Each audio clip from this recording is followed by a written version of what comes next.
오늘 이 영상을 찍으면서 스스로에게 이렇게 되물었습니다. 이거 진짜 영상 올려도 되나? 저를 욕할 수도 있을 것 같아요. 쟤 미친 것 같다. 왜 저딴 영상을 찍지 하고요. 하지만 저는 오늘 용기 내서 진짜 솔직하게 양심 고백 하나 하겠습니다.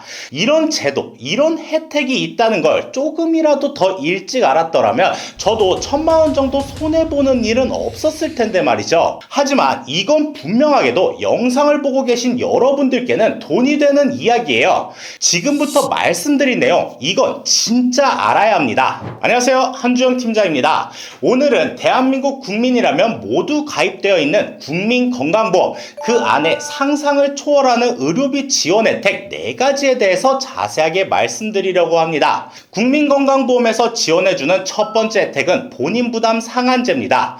이 혜택은 과도한 의료비로 인한 경제적 부담을 덜어내기 위해 환자가 낸 본인부담금이 본인이 해당하는 소득분이 기준금액을 넘어갔다면 초과된 비용만큼 다시 돌려주는 제도인데요. 쉽게 말해서 내가 벌고 있는 수입에 비해 병원비가 너무 많이 나왔다고 한다면 공단에서 일부 부담금만 제외하고 나머지는 전부 돌려준다고 이해하시면 되겠습니다. 표를 보시면 이렇게 저소득부터 고소득까지 10분위로 나눠서 상한 기준이 정해져 있는 것을 볼 수 있는데요. 예를 들면 1분위에 해당하는 분이 작년 병원비가 급여로만 500만원이 나왔다면 자기 부담금 상한선이 90만원이기 때문에 나머지 410만원은 공단으로부터 돌려받게 되는 거죠. 즉 본인이 내야 하는 부담금이 90만원으로 정해져 있기 때문에 병원비가 아무리 많이 나와도 부담이 없을 거라는 얘기입니다. 그렇기 때문에 병원에서 진료비가 너무 많이 나와서 파산하면 어쩌지? 라는 고민은 이제 그만. 병원비가 본인 부담 상한액을 초과했다면 소득 분위에 맞는 상한액까지만 지불하시면 된다는 거 꼭 기억해 주세요. 그렇다면 한 병원에만 다닌 게 아니라 여러 병원들을 다녔는데 병원마다 진료비가 상한액인 90만원보다 적게 나왔다면 과연 적용이 안 되는 걸까요? 그건 또 아닙니다. 병원을 정말 여러 군데 다녀서 각 병원비가 상한액보다 다 적게 나왔다 라고 하더라도 1년 동안 낸 병원비의 총 합산을 기준으로 보기 때문에 다음에 건강보험공단에 방문해서 신청하셨다면 환급을 받을 수 있습니다. 따라서 내가 1년 동안 병원을 좀 많이 다녀온 것 같다 라고 생각 드시는 분들은 돌려받을 환급금이 있는지 한번 확인해 보세요. 국가가 뭐 알아서 해주겠지, 귀찮고 번거로워서 신청하지 않으셨다면 상한액 초과금 알아서 환급해주지 않습니다. 그동안 힘겹게 내야 했던 치료비를 전화 한 통, 방문 한 번으로도 환급받을 수 있는 부분이다 보니까 꼭 확인해 보셔야겠죠. 신청하시는 방법은 국민건강보험공단 홈페이지에 들어가셔서 왼쪽 상단에 민원 서비스에서 서비스 찾기를 눌러주세요. 본인 부담 상한액 초과금 조회 신청을 검색하시면 이미지와 같이 신청하기 버튼이 있을 건데요. 해당 버튼을 누르신 후 들어가면 유의사항이 나옵니다. 한 번씩 읽어보신 후 다음으로 넘어가시면 이렇게 내가 받을 수 있는 환급금이 있는지 나올 텐데 아쉽게도 저는 환급금이 없지만 시청자분들께서는 받을 수 있는 환급금이 있으시다면 꼭 신청하셔서 환급 받으시길 바라요.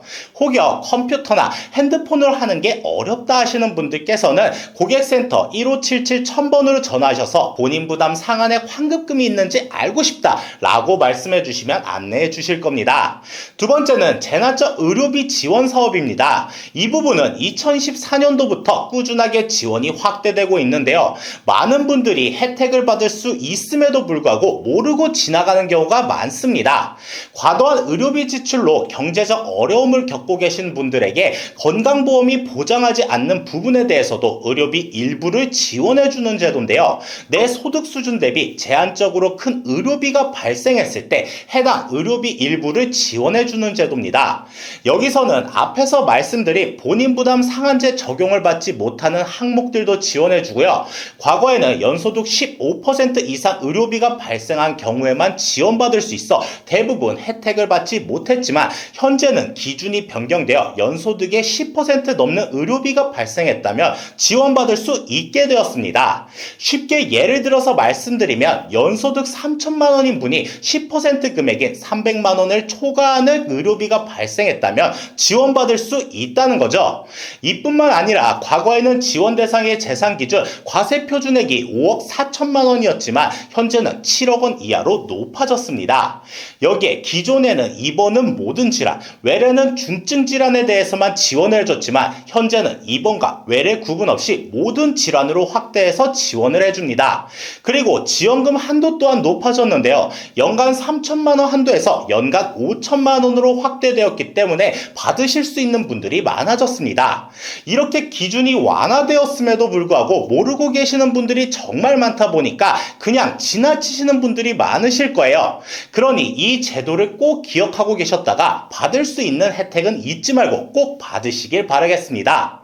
지원 대상을 보면 기초생활수급자, 차상위 계층의 분들은 본인 부담 의료비가 총 80만 원을 초과했을 경우 의료비의 80%를 지원해주고 중위소득 50% 초과 100% 이하이신 분들은 본인 부담 의료비 총액이 연소득의 10% 초과 시 의료비의 60%를 지원받을 수 있습니다. 단 재난적 의료비 지원 사업은 비급여 의료비까지 모두 지원을 해주지만 민간 실손보험이나 국가 지자체 지원금을 수령했을 경우에는 이 수령 금액을 제외한 금액에서 지원 비율을 다시 계산하여 지원해주고요. 이미 중복으로 받으셨다면 그 부분만큼 환수 처리가 됩니다.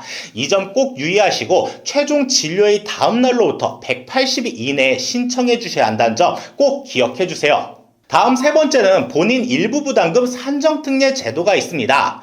이 제도는 진료비가 많이 나오는 암이나 뇌혈관, 심장, 중증, 희귀질환 등에 대해서 부담을 경감해주는 제도인데요. 우리한테 이런 큰 질병이 발생했을 때 치료 기간이 길어지고 병원비 부담이 커지기에 대부분의 분들은 보험을 별도로 가입하셨을 겁니다.